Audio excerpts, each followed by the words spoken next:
ये सिर्फ एक कांग्रेस नेता का कमेंट नहीं था, उसके बाद ये जो सेंस ऑफ एंटाइटलमेंट वाली बात है, ये कांग्रेस की सोच समझाती है। रमनीक मान जी, क्या पंजाबी पंजाब से बाहर नहीं रहते? रहते हैं।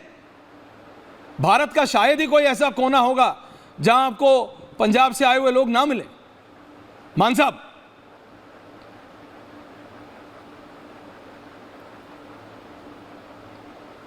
ओके, रमनीक मान जी का ऑडियो डिस्कनेक्ट हो गया है, मैं आ रहा हूं। अनंत विजय जी, मैं इन दोनों को इसलिए, ये जो दो कमेंट्स हैं अनंत जी, चाहे वो अनंत जी को ऑडियो जा रहा है, अजय जी आपको ऑडियो आ रहा है? बिल्कुल जी। अनंत विजय जी, ये जो दो ऑडियोज हैं, ये जो दो कमेंट्स हैं, एक कांग्रेस नेता सुखपाल खेरा इज एडमेंट कि पंजाब में सिर्फ पंजाबी रहेंगे, दूसरी तरफ राहुल गांधी ने जो एक सेल्फ जो आज एक्सेप्ट किया है, जो बीजेपी कहती रही और कांग्रेस डिफेंड करती रह गई कि रिमोट कंट्रोल की सरकार नहीं है, लेकिन राहुल गांधी ने ना वेरी वेरी सिंपल, मतलब 10 सेकंड में भाई एक्सेप्ट कर दिया कि रिमोट कंट्रोल की सरकार थी। मनमोहन सिंह की मेरी जब मन करता था मैं तब प्रधानमंत्री के घर में घुस जाता था। आनंद जी, अजय जी आ रहा हूं उसके बाद।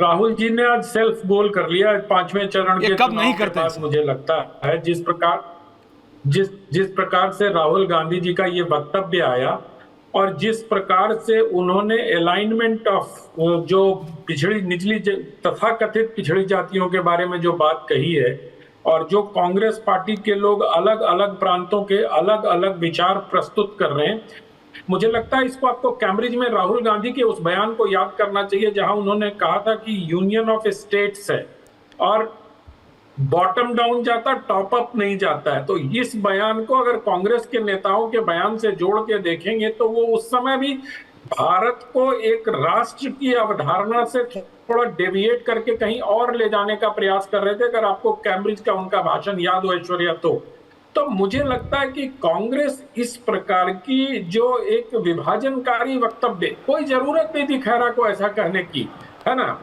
लेकिन उनको वोट लेने के लिए वो किसी प्रकार का, चाहे वो हिंदू मुसलमान करना हो, चाहे जातियों में बांटना हो, चाहे लोगों को जातियों की याद दिलानी हो, ये बहुत पुराना कांग्रेस पार्टी का एक रहा है। वो अंग्रेजों का एक होता था बांट फूट डालो और शासन करो, तो ये बांटो और शासन करो के आधार पर चलते हैं।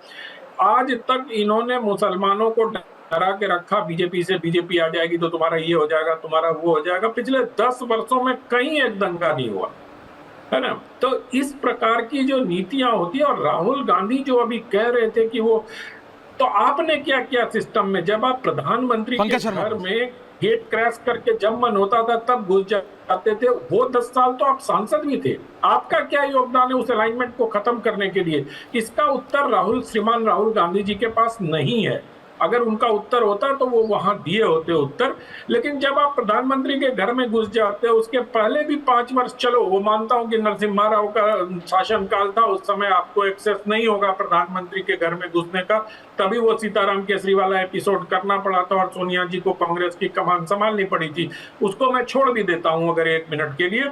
तो बाद की स्थितियों में जो 4 से 14 तक आपकी सरकार रही, उसमें आपने इस अलाइनमेंट को या सिस्टम को ठीक करने का क्या काम किया?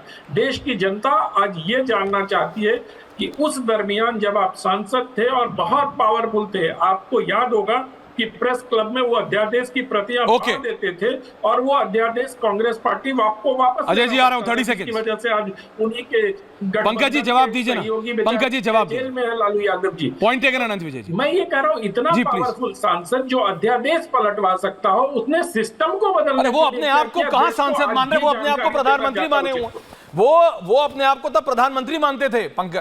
अजय जी आप कहां उन्हें सांसद कह रहे हैं? पंकज शर्मा जी, ये सेल्फ गोल वाला सिस्टम बहुत हो गया।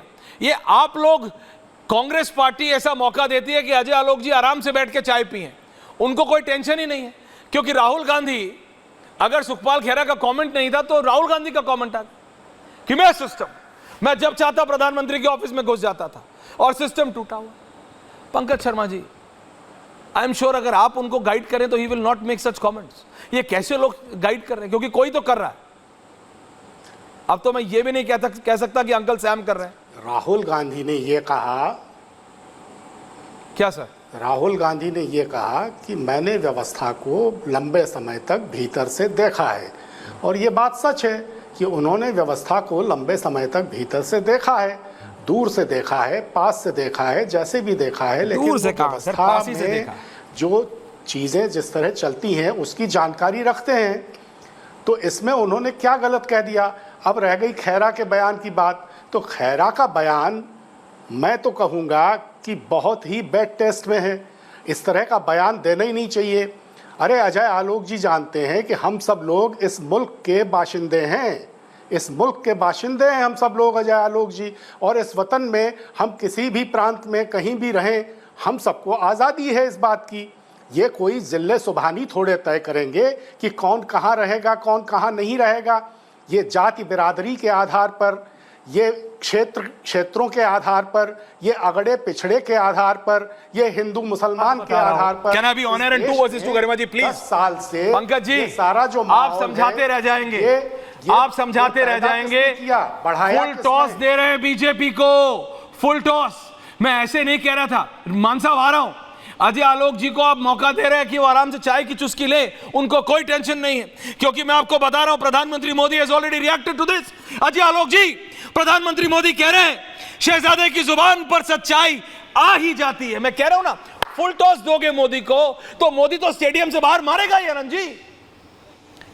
शहजादे की जुबान पर सच्चाई आ ही जाती है। एक मिनट, कांग्रेस के शहजादे ने बड़ा सच स्वीकार कर लिया है, ये नरेंद्र मोदी कह रहे हैं। अजय जी बाइट आ रही है, उससे पहले आ रहा हूं, बस बता रहा हूं फिर आपके पास। शहजादे ने मान लिया है कि उनकी दादी, उनके पिताजी, उनकी माताजी के समय जो सिस्टम बना वो दलितों, पिछड़ों और आदिवासियों का घोर विरोधी रहा है। अजय आलोक, अजय आलोक, अजय आलोक, ये सब प्रधानमंत्री ने कहा है। अभी मैं बाइट निकाल रहा हूं उसकी। ऐश्वर्या जी, हाँ, शहजादे का क्या दोष है? गांधारी ने तय कर लिया था कि दुर्योधन ही बनेगा महाराज, और दुर्योधन जिसको बॉलिंग करने नहीं आती है उसको बॉलिंग करवा रहे हो तो फुल टॉस ही देगा ना। आज जब फुल टॉस देगा तो हम छक्का मारेंगे। जिस व्यक्ति ने आज एडमिट कर लिया कि ये सिस्टम पिछले 75 साल से उन्होंने बहुत नजदीक से देखा है, बहुत दूर से देखा है, जैसे पंकज जी कह रहे थे, इस देश में मुल्क तो पाकिस्तान है, ठीक है पंकज जी, आपके लिए मुल्क होगा, मेरे लिए देश है। बहुत नजदीक से देखा है, दूर से देखा है, और ये सिस्टम पिछड़ी जातियों आदिवासियों के खिलाफ। आप उर्दू के शब्दों के इस्तेमाल पर पाबंदी लगवा दीजिए। पंकज शर्मा भी ऐसा ही सोचते हैं। ना ना ना, मुल्क आप कहते रहिए, और शहजादे की जुबान पे तो सच्चाई आ जाती है, वजीर आजम की जुबान पे सच्चाई कभी आती ही नहीं है। हम दोनों नहीं बोलते हैं पंकज जी। ये देखिए वजीर आजम पे आ गया, मुल्क से वजीर आजम आ गए, प्रधानमंत्री भूल गए। बोलते रहिए, अच्छा है, अच्छा है। लेकिन आप सारे उर्दू शब्दों के इस्तेमाल पर पाबंदी लगवा दीजिए। अगर खैरा साहब लगवा दीजिए। अरे सुनिए तो सही ना ना ना, सुनिए ना, सुनिए ना। अगर खैरा का बयान बैड टेस्ट में था तो डीके शिव कुमार के भाई का बयान कि अलग देश बना देना चाहिए दक्षिण के राज्यों को, यह बड़ा अच्छे टेस्ट में था। मल्लिकार्जुन खड़गे का बयान कि मोदी आ जाएगा तो सनातन का राज आ जाएगा, बड़े अच्छे टेस्ट में था। ये सोच हो गई है कांग्रेस पार्टी की। आप इस देश को देश मानते ही नहीं है। कोई मुल्क मानता है, कोई यूनियन ऑफ स्टेट मानता है। वजीर आजम होते थे कभी श्रीनगर में, खत्म कर दिया हमने 370 हटा के। एक देश, एक विधान, एक संविधान, एक झंडा, कोई मुल्क नहीं। विभाजन के साथ पाकिस्तान मुल्क बन गया। इतना मुल्क प्रेम है, जाइए, हाथ जोड़ के बोल रहा हूं। लेकिन अब विभाजनकारी सोच इस देश में नहीं चलेगी। लोगों के साथ तो अन्याय जो आपने किया। पंकज जी आप मुस्कुरा रहे हैं, लेकिन बात समझिए, आप डिफेंड करते रह जाएंगे। ओमकारेश्वर जी दर्जा देते हैं।